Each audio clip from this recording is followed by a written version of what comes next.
It's on here now. The goalkeeper's beat, and South Africa have done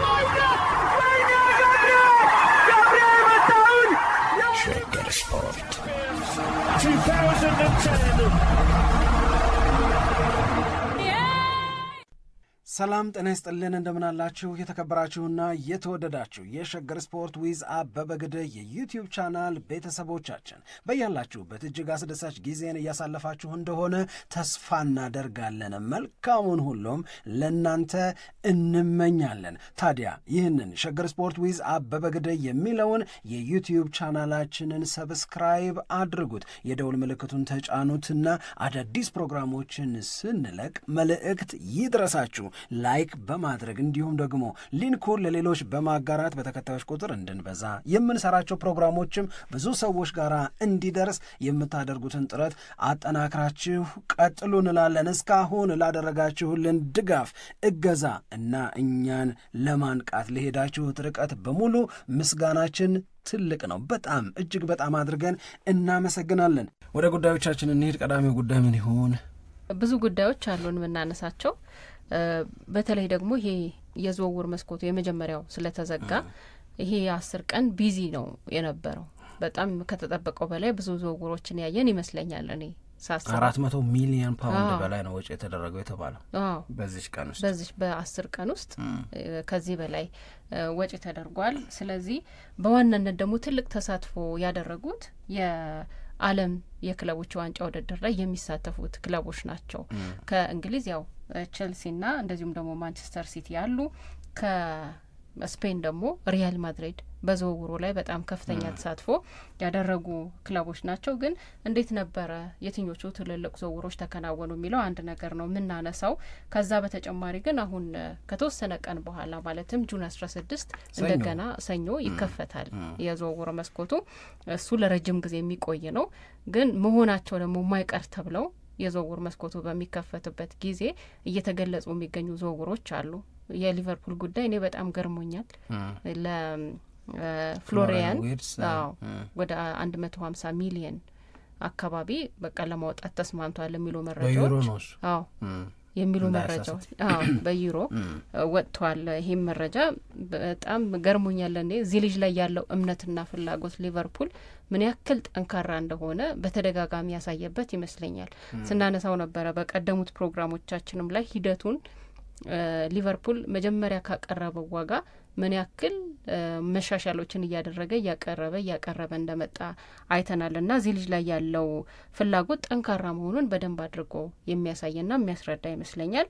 ለማንኛውም ግን የትኞቹ ዝውውሮች በጣም ትልልቅ ነበሩ የሚለውንም ብናነሳ ጥሩ ነው።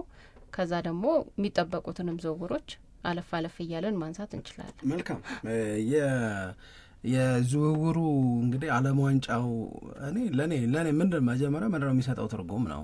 እነዚህ ለ10 ቀናት ክፍት ነበሩ የተባሉት የዝውውር መስኮቱ ጊዜያቶች ምንድነው ያመጣው ስትኝ፣ በዚህ ዓለም ዋንጫ ላይ የሚሳተፉ ክለቦች በዓለም ዋንጫው ላይ የተሻለ ቡድን ይዘው ለመቅረብ ያላቸውን ፍላጎት ያሳያል። ስለዚህ ውድድሩ በሚሳተፉት ክለቦች ምን ያህል እንደተከበረም ጭምር የሚያሳይ ነው። ማንቸስተር ሲቲ ለምንድነው አሁን የተለያዩ ተጫዋቾች አይስኖሪንም በዩ ሼርኪንም በዩ ሌሎች ያስፈረማቸውን ተጫዋቾች ከዴድላይኑ በፊት ይላል። ስለዚህ ማንቸስተር ሲቲ ዓለም ዋንጫውን ማሸነፍ ይፈልጋል ማለት ነው። ምንም ጥያቄ የለውም። ሪያል ማድሪድ ለትሬንት አሌክሳንደር አርኖልድ ዝውውር ምንም አለመክፈል ይችል ነበር። ምንም አለመክፈል ይችል ነበር። ነገር ግን ምንም አለመክፈል ማለት ትሬንት አሌክሳንደር አርኖልድን ቢያንስ በዓለም ዋንጫው የምድብ ማጣሪያ ጨዋታ ላይ አለማሳተፍ ማለት ሆነበት። የዓለም ዋንጫው የምድብ ማጣሪያ ጨዋታ ደግሞ ያለ ትሬንት አሌክሳንደር አርኖልድም ቢሆን ሪያል ማድሪድ ሊያሸንፈው የሚችለው ጨዋታ ነው በእኔ እምነት። ትሬንት አሌክሳንደር አርኖልድ በቡድን ውስጥ ቢጨመርም ትሬንት አሌክሳንደር አርኖልድ ከቡድኑ ጋር ባይኖርም ሪያል ማድሪድ ከነማን ጋር ነው የሚጫወተው የሚለውን ነገር ስታየው ያን ያህል ከባድ አልነበረም። ግን በቃ አምርር ያለው ነው ይሄ የዓለም ዋንጫማ ቁም ነገር ነው አለና ሰኔ 30 መታገስ አቅቶት 10 ሚሊዮን ልክፈልና ዓለም ዋንጫው ላይ ልጁ ይግባልኝ ብሎ እኮ ነው ለሊቨርፑል 10 ሚሊዮን የከፈለው። ይሄ ነገር የሚነግረኝ ለኔ በነፃ ልታገኝ የምትችይውን ነገር በቀናት መካከል ያውም 3 ከሪያል ማድሪድ ጋር እኩያ ብለን ልንጠራቸው ከማንችላቸው ክለቦች ጋር ለሚደረግ የምድብ ማጣሪያ ጨዋታ። ይህንን የምልበት ዋነኛው ምክንያት ምንድን ነው? የምድብ ማጣሪያ ጨዋታው ካለቀ በኋላ የዝውውር መስኮቱ ክፍት አይደለም የሚሆነው። በዛ ክፍት የዝውውር መስኮት ላይ የምታስፈርሚያቸው አዳዲስ ተጫዋቾች ካሉ ከጥሎ ማለፉ ጀምሮ በጠቀም ትችያለሽ ይላል ፊፋ በዚሁ ዓለም ዋንጫ ላይ። ስለዚህ ትሬንት አሌክሳንደር አርኖልድ ሊያልፈው ይችል የነበረው የምድብ ማጣሪያ ጨዋታው ብቻ ነው እንጂ ሙሉ ዓለም ዋንጫው ያልፈውም ነበረ። ስለዚህ ለእነዚህ 3 ጨዋታዎች የተከፈለ 10 ሚሊዮን አድርገሽ ስትወስጂው ሪያል ማድሪድ ውድድሩን ዓለም ዋንጫን እንዴት ነው እየወሰደው ያለው? ቼልሲ ላይ የምታየው ጥድፊያ፣ ቼልሲ ላይ የምታየው ነገሮችን ከዓለም ዋንጫ በፊት የማከናወን አንዳንድ ቦታዎች ላይ ከዓለም ዋንጫ በፊት ተጠናክሮ የመቅረብ ፍላጎት ምናምን ስታይ ይሄ ውድድር ተጫዋቾቹ ሲነጫነጩ እንደነበረው አይነት ደክሞን የምናደርገው ውድድር ነው ሲሉን እንደነበረው አይነት ላይሆን ይችላል። ጠንከር ተብሎ የሚቀረብበት ትልቅ ፉክክር የሚደረግበት በውድድሩ የሚገኘው ክብርም ሆነ ብር በጣም ከፍ ያለ እንደሆነ እንዲሰማን ያደረገ ነው። ለእኔ የሚሰጠኝ ትርጉም ይሄንን ነው። ብሩን ብለን የጨረስነው ነው።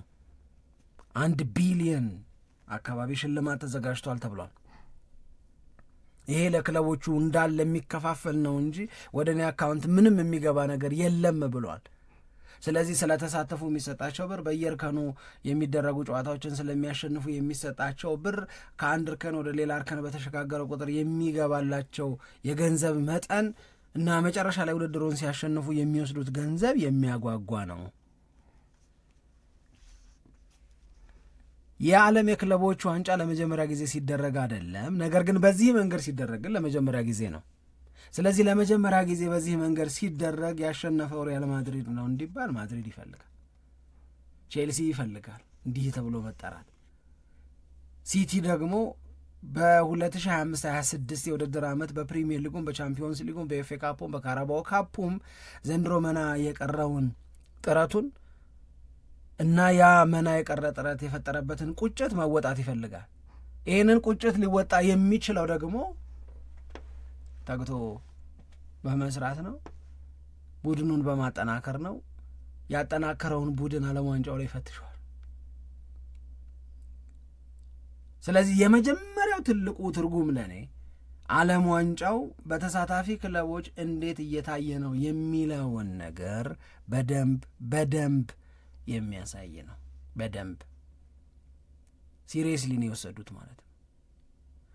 አሁን እኛም ለዓለም ዋንጫው የምንሰጠውን ትኩረት የምንሰጠውን ግምት እና ጨዋታዎቹን የማየት ፍላጎታችንን እንጨምራለን። እየለፉበት ነው እየለፉበት እውነት ለመናገር ፊፋም ውድድሩ በዚህ ደረጃ እንዲታይ ከፍ እንዲል በጣም ትልቅ ጥረት ያደረገ እንደሆነ ይሰማኛል። እኔ እንዳልከው ለመጀመሪያ ጊዜ ነው በዚህ መንገድ ሲደረግ። ከዚህ በፊት በተለያዩ እንግዲህ ሂደቶች ውስጥ አልፈናል። ይሄ የዓለም የክለቦች ዋንጫን አሸናፊ ስንመለከት ማለት ነው። ግን ይሄ አዲሱ በአዲስ ቅርጽ የመጣው የውድድር ሂደት አንደኛ ተመልካቾች እንዲሳቡበት በጣም ትልቅ ጥረት ተደርጓል። በጣም ቶሎ መረጃዎች ይወጡ ነበረ። ከዛ በተጨማሪም ደግሞ የሽልማቱ ነገር የገንዘቡ ጉዳይ ደግሞ በጣም ከፍተኛ መሆኑ ከዚህም በፊት ክለቦች በተለየ ሁኔታ ለውድድሩ ትኩረት እንዲሰጡት አድርጓል ብለን አንስተናል እና ፊፋ ውድድሩ እንዲታይ የፈለገበት መንገድ በጣም ከፍ እንዲል አድርጎታል ብዬ ነው የማስበው። ተደጋጋሚ ማስታወቂያዎችም እየተሰሩ ስለሆነ ለውድድሩ የሚደረገውም ዝግጅት ሰዎችም የሚሰጡት አስተያየት በሙሉ ለዚህ ቶርናመንት የተለየ መጠበቅ እንዲኖረን አድርጓል ብዬ ነው ማስበው እና የፊፋ ፍላጎትም አንድ እየተሳካ ይመስለኛል አሁን ሰዎች ላይ ከተፈጠረው ስሜት አንጻር ስመለከተው። ትክክል ነው። ያው ኦነር አይደለ የውድድሩ ባለቤት ነው። ከዚህ በፊት አንስተናል መሰለኝ ይሄንን ነገር የፊፋ ጉዳይ የብሔራዊ ቡድን አድርገን የምንወስደው ነገር እንዲቀየር ይፈልጋል ፊፋ። የብሔራዊ ቡድንም የክለብም እግር ኳስ በሁለቱንም በቁም ነገርነት ማከናወን እችላለሁ ይገባኛልም ብሎ የሚያምን ተቋም መሆኑን ሊያሳይ እየተጣጣረ ነው የሚገኝም ይመስለኝ ፊፋ። የዓለም የክለቦች ዋንጫን እኮ ከዚህ በፊት ያደርግ ነበረ ቅድም እንዳልነው፣ ግን የሚደረግበት መንገድ ትኩረት እንዳይስብ አድርጎታል። አንዳንድ ቡድኖች ከግማሽ ፍጻሜ ጀምሮ ነው ወደ ውድድሩ የሚገቡት እና ከሁለት ጨዋታ በኋላ የዓለም የክለቦች ሻምፒዮን ሆነናል ይላሉ ምናምን በቃ እንደዚህ አይነት ነገር ነበረ። አሁን በየአመቱ የአውሮፓ ቻምፒዮንስ ሊግ ውድድርን የሚያሸንፍ ቡድን የካፍን ቻምፒዮንስ ሊግ ከሚያሸንፍ ቡድን የኤዥያ ሻምፒዮን ከሚሆን ክለብ ምናምን ጋር የሚያደርጉት ጨዋታ እኮ አይኖርም። በቃ አሁን የ4 አመቱ ጥርቅም እነማን ይሳተፋሉ በ2029 የሚለውን እንድናውቅ ያደርገናል። ሲገቡ በጣም ከፍተኛ የሆነ ፉክክር ያለበት ውድድር ላይ ይገባሉ። ሲገቡ ደግሞ በጣም ከፍተኛ የሆነ የገንዘብ ተጠቃሚነት ይኖራል። ስለዚህ አሁን ክለቦች ስቴዲየሞቻቸውን በማስጠራት ወይም በተለያዩ ካምፓኒዎች ስም እንዲጠራ በማድረግ ኢቲሃድ ሲባል ለምሳሌ ኢቲሃድ ስቴዲየም በማን ስም እንደተሰየመ እንደምናውቀው፣ ኤምሬትስ ስንል አርሰናል ስቴዲየሙ ኤምሬትስ ስለተባለ ምን ያህል ገንዘብ እንደሚያገኝ ምናምን እንደምናውቀው ሁሉ እና ከነዚህ ክለቦቹ የሚያገኙት ገንዘብ አለ አይደል? ከማሊያ ስፖንሰር ያገኛሉ፣ ከስታዲየም ስፖንሰር ያገኛሉ፣ ከታይትል ስፖንሰር ምናምን ማአት ነገር ያገኛሉ። ይሄም በጣም ጥሩ ጉድ ሶርስ ኦፍ ኢንካም ነው የሚሆነው ለተሳታፊ ክለቦች። ስለዚህ በጣም ትልቅ ጥቅም የሚገኝበት ውድድር ላይ ለመግባት የበለጠ መልፋታቸው አይቀርም። 3 አመት አርፈው 4ኛው አመቱ ላይ ይፈጋሉ ነው ባጭሩ። እና ፊፋ በእኔ እምነት ማድረግ ያለበትን ነገር ውድድሩ ትኩረት እንዲያገኝ ማድረግ ያለበትን ነገር በሙሉ አድርጓል ነው የምለው። ምን አደረገ ያልሽኝ እንደሆነ አንድ ቤሳቤስቲን አልወስድም ገንዘቡ ሁሉ ለእናንተ ነው፣ የክለብ እግር ኳስ ይጠናከራል አለ፣ ክለቦቹን ያጓጓል። 2 የዝውውር መስኮቱን በልዩ ሁኔታ ከፈተላቸው፣ በልዩ ሁኔታ ለ10 ቀን ዓለም ዋንጫው ላይ ትኩረት እንዲያደርጉ ማበረታቻ እንዲሆን ከፈተላቸው which is በጣም ትልቅ ነገር ነው የሚሆነው። 3ኛ ፑሽ አድርጓል እኮ ፊፋ። ለምሳሌ ክርስቲያኖ ሮናልዶ ዓለም ዋንጫው ላይ መሳተፍ ይፈልጋል። ሜሲ እንዳለበት ሁሉ ሮናልዶም እንዲኖርበት። አንድም ዝውውር መስኮት እኮ እንዲከፈት የሚደረገው ትልልቅ የሚባሉ ተጫዋቾች በዓለም ዋንጫው ላይ እንዲኖሩ ከመፈለግ አንጻር እኮ።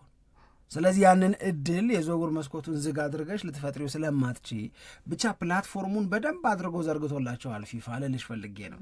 አሁን ቀጥሎ መዘርዘር የምንጀምራቸው ተጫዋቾች በዚህ በልዩ ሁኔታ በተከፈተው የዝውውር መስኮት ከአንድ ክለብ ወጥተው ወደ ሌላ ክለብ የሄዱ ናቸው። 32 ክለቦች በዓለም ዋንጫው ላይ ይሳተፋሉ። ለነሱ ሲባል የተከፈተው መስኮት ግን ሌሎቹ የማይሳተፉትም ጭምር በደንብ አድርገው እየተጠቀሙበት ይገኛሉ።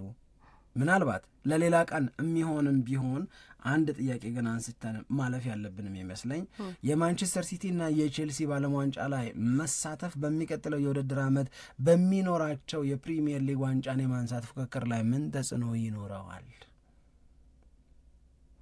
አድካሚ የውድድር ዓመትን አልፈው አድካሚ የዓለም ዋንጫ ውድድር ላይ ገብተው የዓለም ዋንጫው እንዳለቀ ጥቂት ቆይቶ ደግሞ የፕሪሚየር ሊግ የውድድር ዓመት ስለሚመጣ ለሪያል ማድሪድ ትርጉሙ ምንድነው? ለሲቲ ለቼልሲ ትርጉሙ ምንድነው?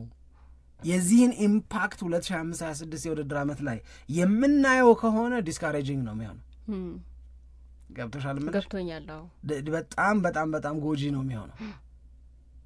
ነገር ግን ከጉብዝናቸው ከብርታታቸው የማይጎትታቸው ከሆነ ደግሞ በጣም ኢንካሬጂንግ ነው የሚሆነው። ስለዚህ ቦዝ ዌይስ ሊሄድ ይችላል። ቶሎ ላይታይ ይችላል ተጽዕኖ ቶሎ ላይታይ ይችላል ማለት የውድድር ዓመቱ እንደተጀመረ ወዲያውኑ በሚደረጉ ጨዋታዎች ላይ ተጽዕኖ ላናየው እንችላለን። ግን ግን የውድድር ዓለም ዋንጫው እንዳለቀ ትንሽ ያርፋሉ።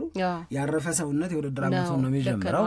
ከዛ በኋላ ግን መጨረስ ያቅታቸው ይሆናል። መሀል ላይ ግን በጣም ተዳክሞ ልንመለከት እንችላለን። እንደውም ይሄ ነገር የዓለም ዋንጫ የ2022 የዓለም ዋንጫ በውድድር ዓመቱ ግማሽ አካባቢ ላይ አይደል የተደረገው ለአየር ሁኔታው ተብሎ እና ያኔ ሲነሳ የነበረ አይነት ነገር ነው። ልክ ነው። ደግሞ ከዛ ወደ ውድድርም ሲመለሱ ተጫዋቾች አሁን ቶሎ ላንመለከተው እንችላለን ተጽዕኖን፣ ግን በኋላ ላይ ከጉዳትም ከድካምም አንጻር ተደጋጋሚ ነገሮችን ውጤት ማጣት ላይና ተጫዋቾች ላይ ልንመለከት እንችላለን ተብሎ ሲነሳ ነበር። ደግሞ የሆነ ተጽዕኖ ማሳደሩ የተመለከት ነው ይመስለኛል። ስለዚህ ማንቸስተር ሲቲና ቼልሲ የሆነ ተጽዕኖ በተጫዋቾቻቸው ወይንም ደግሞ በአጠቃላይ በቡድን ውጤት ላይ ሊያሳድር ልንመለከት እንችላለን። ዋናው ነገር የሚመስለኝ ግን እኔ እነሱም ይህንን ነገር ተረርተው ይመስለኛል አሁን ተጫዋቾችን በአብዛኛው ማስፈረም በተሻለ ሁኔታ ክለባቸውን ማጠናከርና ተጫዋቾቻቸውንም ደግሞ አፈራርቆ ለመጠቀም ጥረት ያደርጋሉ ብዬ የማስበው አንድም ከዚህ በመነሳት ነው። በደንብ በቃ መጠቀም የሚችሏቸው የተትረፈረፉ ተጫዋቾች እስካሏቸው ድረስ ተጫዋቾቻቸውን እያፈራረቁ ሊጠቀሙ ይችላሉ። በጣም ለተዳከመ ተጫዋች የሚሰጠው የረፍት ጊዜ ትንሽ ረዘም ያለ ሊሆን ይችላል፣ ግን የሆነ ተጽዕኖ ሊያሳድር ይችላል የሚለውን ሁላችንም የምንጠረጥረው ይመስለኛል እኔም ሳስበው። ለማንኛውም ወደ ዝውውሩ ጉዳይ ስንመለስ ዋናው ነገር ይሄ የዓለም የክለቦች ዋንጫ ላይ የሚሳተፉ ክለቦች ትልቅ ተሳትፎ ያደረጉበት የ10 ቀን ጊዜ እንደነበረ በደንብ የተመለከትነው ነው።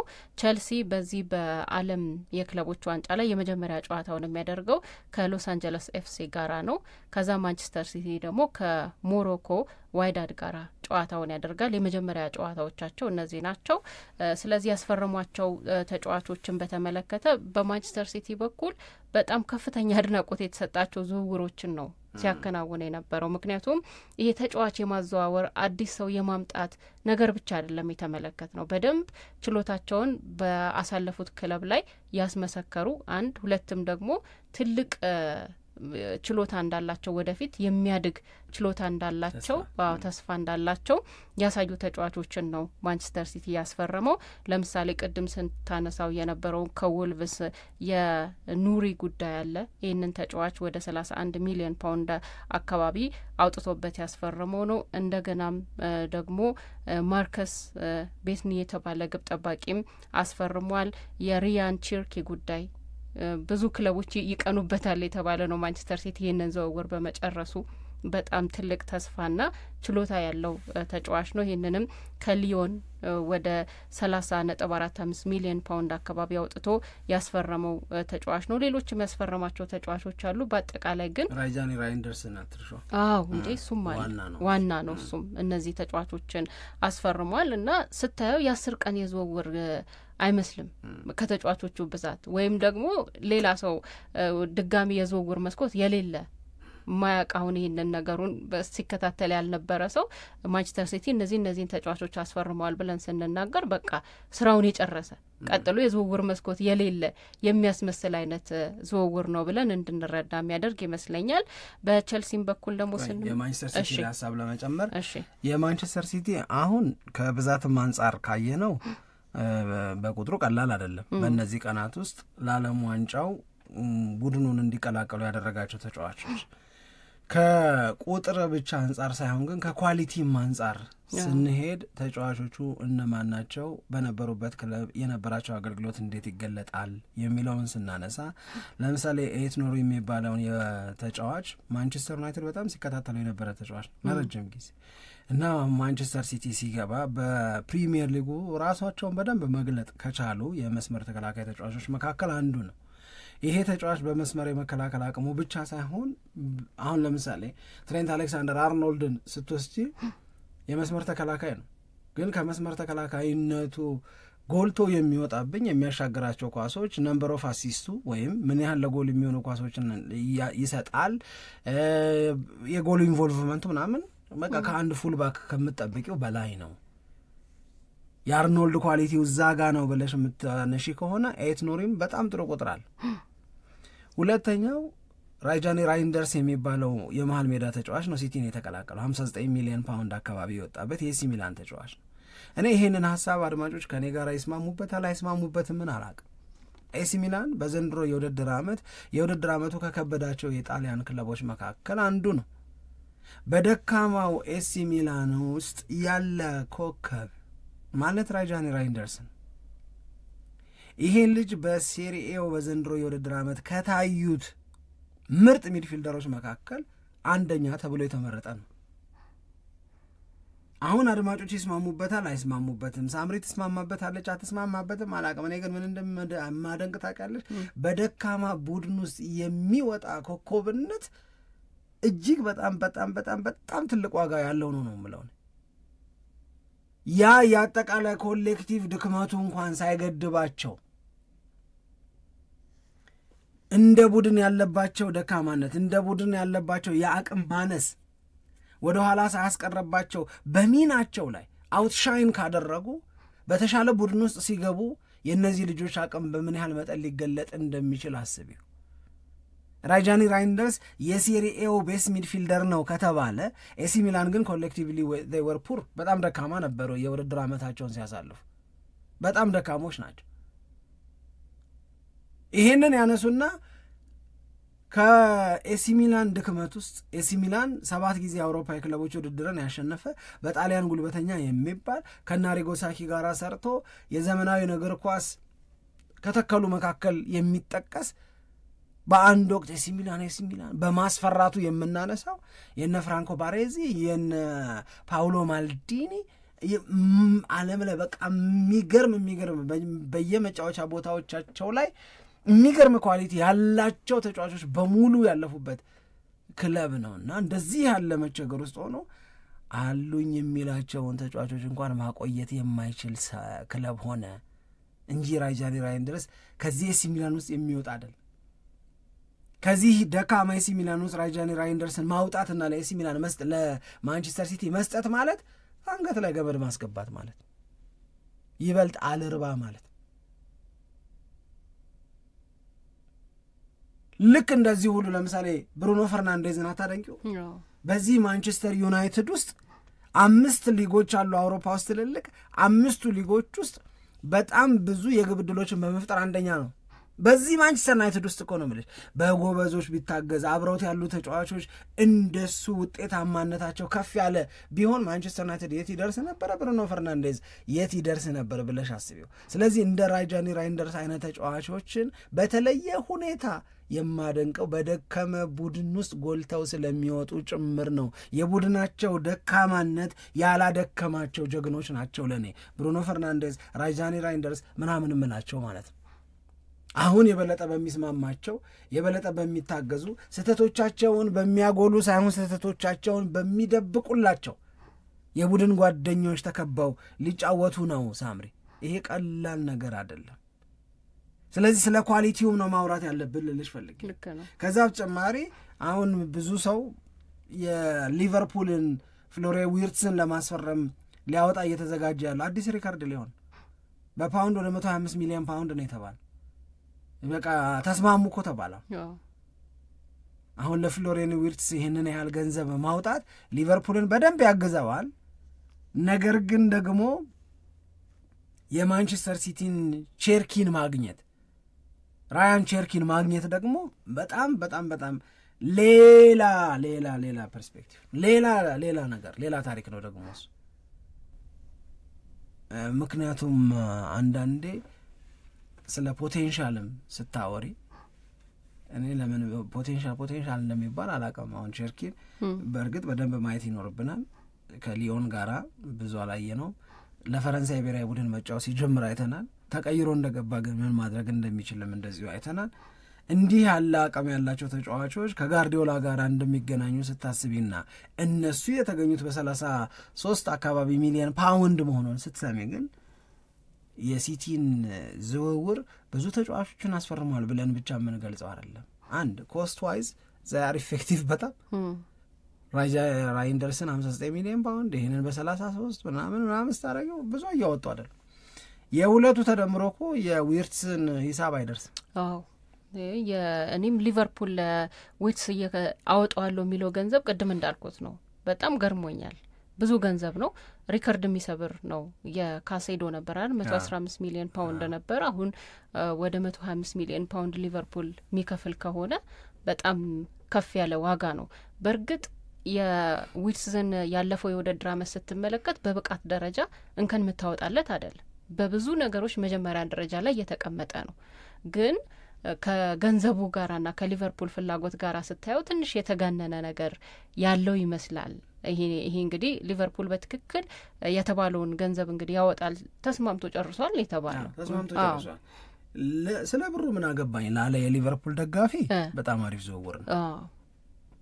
ችሎታው ላይ ምንም ሊቨርፑል የሚያወጣው ገንዘብ ብዛት ምን አገባኝ ለምንል ከእግር ኳሷ ብቻ ምን አይነት ችሎታ ነው ወደ አንፊልድ እየሄደ ያለው በየልጁ ኳሊቲ ምንድነው ይሄንን ኳሊቲ ይዞ አንፊልድን ሲቀላቀል ምን አይነት ለውጥ ሊያመጣ ይችላል ሊቨርፑል የሚለውን ነገር ስታይ ምንም ጥያቄ የለውም።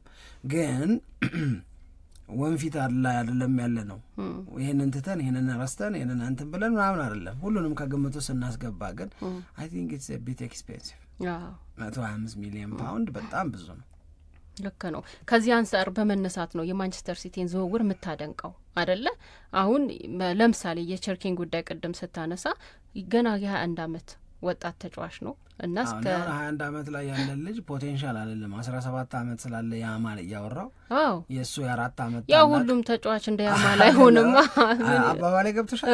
አሁን በቀደም አንድ አድማጭ የጻፈው አንድ አስተያየት ነበረ ገና ጩጬ የሆነውን ቸርኪን ከፍሎሪያን ዊርትዝ ጋር ማነጻጸሩ ግን አይከብድም ምናምን ብሎ ጻፈ። ያ 22 ነው 21 ነው ምንም እኮ አይ የ21 ዓመት ነው ብለን ስናነሳ ግን ወደፊት ያለውን ረጅም ያገልግሎት ጊዜም አብሮ ይነግረናል በሚል ነው። አሁን ብዙ ጊዜ ክለቦች የሚያስፈርሙት በዚህ እድሜ ክልል ያለ ተጫዋች ሲሆን ነው ትልቅ ተስፋንም አብረው ገዙ የሚባለው አይደለ? ለማንኛውም 21 ዓመቱ ነው እስከ 2030 ድረስ የሚያቆይ ኮንትራት ነው ከማንቸስተር ሲቲ ጋር የፈረመው።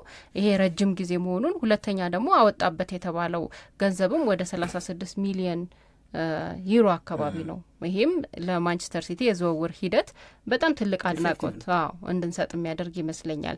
ከዚህም በፊት በነገራችን ላይ ማንቸስተር ሲቲ በጣም ብዙ ገንዘብ እያወጣ ተጫዋቾችን የሚያስፈርምበት ሂደት እኮ የለም፣ ብዙ አይደለም። ከጃክ ግሪሊሽ ውጪ ብዙ የምናነሳው ታሪክ ያለ አይመስለኝም። ግን ሲሸጥ ግን ማንቸስተር ሲቲ አሁን ለምሳሌ እነዚህን ተጫዋቾች የተወሰነ ጊዜ ተጠቅሞባቸው መሸጥ የሚፈልግ ከሆነ ደግሞ በጣም በከፍተኛ ዋጋ የሚሸጥበትም አጋጣሚ እንዳለ ስናነሳ ነበር። እንደውም የአልቫሬዝ ጉዳይ ለዚህ ትልቅ ምሳሌ ሊሆን ይችላል። ማንቸስተር ሲቲ ሲሸጠው በደንብ ገንዘብ ስላገኘበት ማለት ነው። ለማንኛውም ግን የዚህ የቸርኪ ጉዳይ ማንቸስተር ሲቲን በዝውውር ሂደቱ በጣም በቃ ጥሩ ማርክ እንዲሰጠው ያደረገ ነው።